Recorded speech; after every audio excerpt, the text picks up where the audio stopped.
I think I would say that one of the things that I've been very fortunate about is being born and brought up in India, which is a wonderful country of so many diverse faiths and religion. And then personally, I have been even more fortunate in that I had exposure because of my schooling to also grow up within a Buddhist community and a Buddhist monastery, as well as a Christian convent. And then growing up in a land predominantly a Hindu country. And so the exposure since my childhood to many religious faiths and growing up with immense love and wonderful examples to follow, I think I would like to believe that has gone in many ways into my trying to appreciate my own faith more deeply, but within a wider spectrum of understanding. And I would say in simple words, not being hesitant about the others.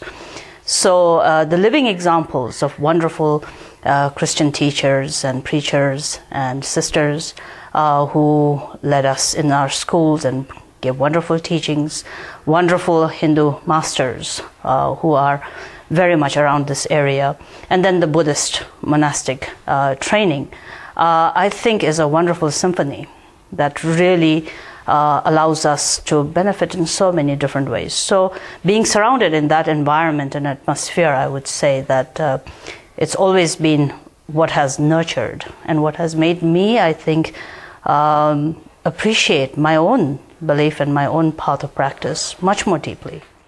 I think what stands very much sort of dominant in my own memory is that I grew up in this monastery.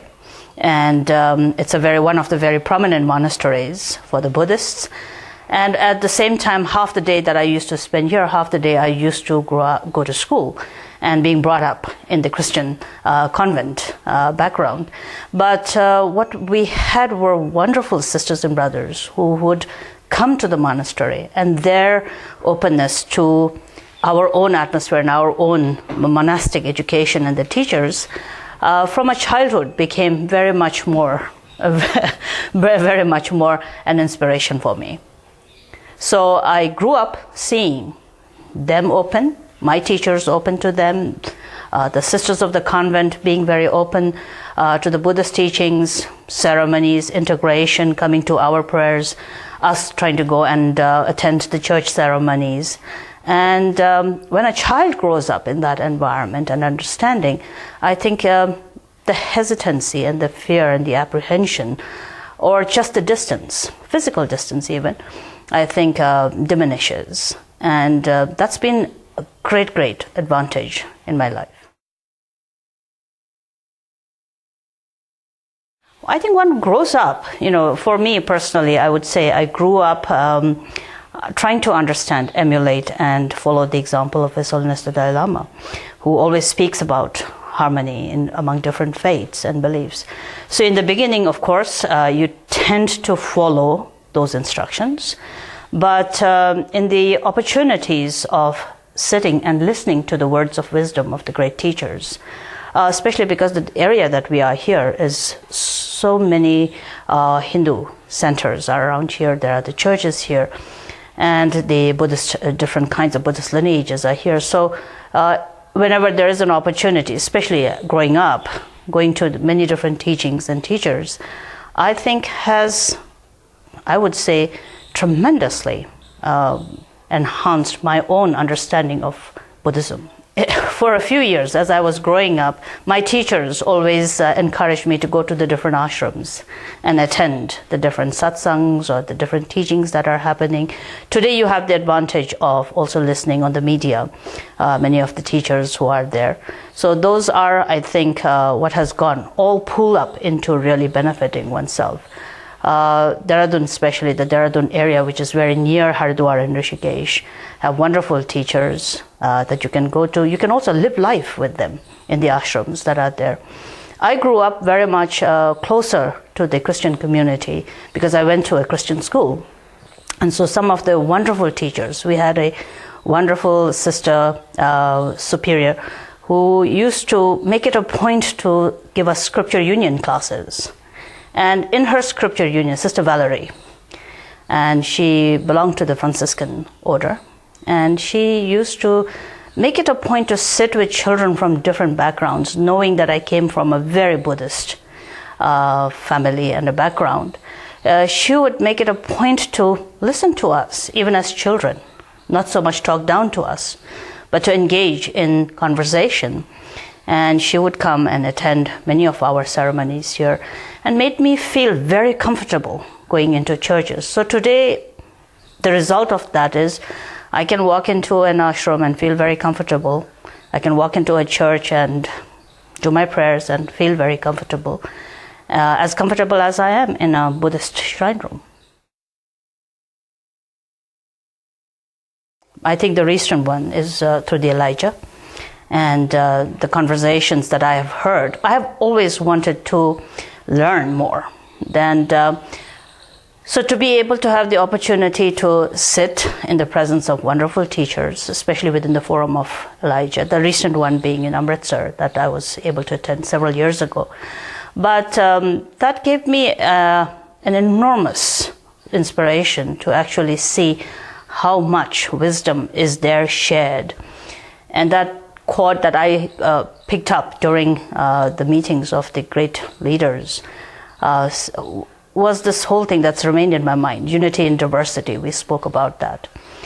That I don't think there can be any better understanding than to appreciate and to respect the diversities that are there. But if there is an innate respect, knowing there is a diversity, then I think harmony is possible. I took that one particular inspiration from the meeting of the Elijah that came from some wonderful teachers from many, many different faiths. You know, I would say that when you talk to a common person, most will be in agreement that there should be mutual harmony and understanding and so forth. But I think a lot remains superficial until education. And the dedication to education can't be appreciated in each individual. So yes, a message could be the seed, but for the seed to grow, education and making time and having the, courage and the effort that you would put into learning and appreciating of other faith is an absolute must. Without that, I think a lot would remain just very superficial.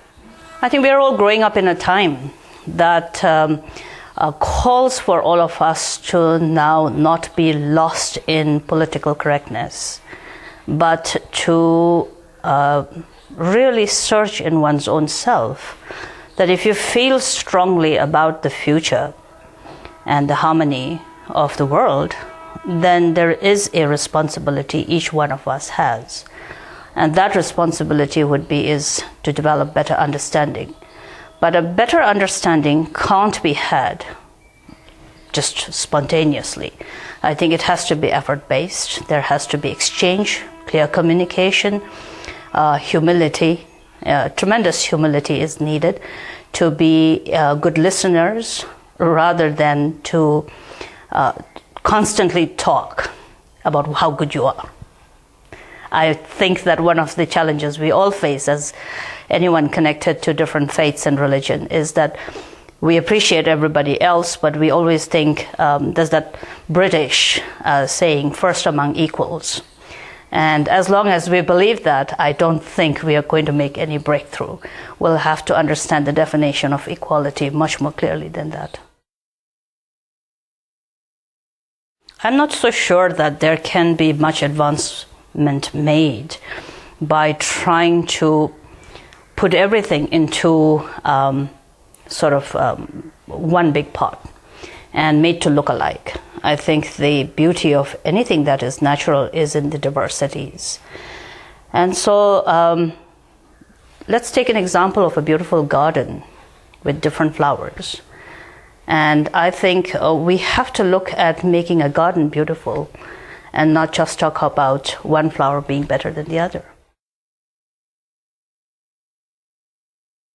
I don't think so. I think so far the world has survived and civilizations have continued to make progress and development, and whatever sanity we've had, I think, comes from some of the very deep, profound wisdoms of the different faiths. and each faith evolved in a civilization. And I really think that it couldn't have been any other faith that would have done so much good in that time and period and area and atmosphere than that particular religion that arose at that time. And so therefore I think we have to appreciate the diversity, and the humility I think is very important in knowing that it is different, but there are common grounds. So whatever are the common grounds, we could all meet with that, and then there should be immense humility, as well as, I would say, keeping the greater vision of the benefit of all. Differences, I think, are the beauty of each of the beliefs. So the differences are for the particulars, and then there's a general common ground where we can all meet. If one is a true Buddhist, I would say, as many of our teachers say, and it is absolutely true, if you understand a little bit of Buddhism, you would know that it is much more like a fragrance of a flower or of a beautiful scent or a beautiful incense, and it just permeates in the room. It's very fragrant. So from a Buddhistic perspective, I do not see any conflict or any difficulty in sort of merging with different beliefs and ideas. As in any other faith and belief, there are particular views within Buddhism as well that may not necessarily go along with the beliefs of many different other faiths, but that is a Buddhist problem. And I don't think that should be a cause of lessening any understanding and appreciation of the relative world. I think Buddhism as it is should be the one that can actually get along and harmonize. Well, I think we have crossed the time and the period where we are going to now just talk over tea and coffee about how worried we are about where the world is headed to. And if there is any social awareness and responsibility in people, then the time for action is definitely arising. And therefore, whether out of belief and faith, or whether out of compassion for the others, or simply because as a human responsibility, it is imperative that each person awakens to this very important dialogue that is the cause of a lot of conflict, but because it is the cause of conflict, has to also be the solution to that conflict. Well, prayers are so often understood to being something that you do for others.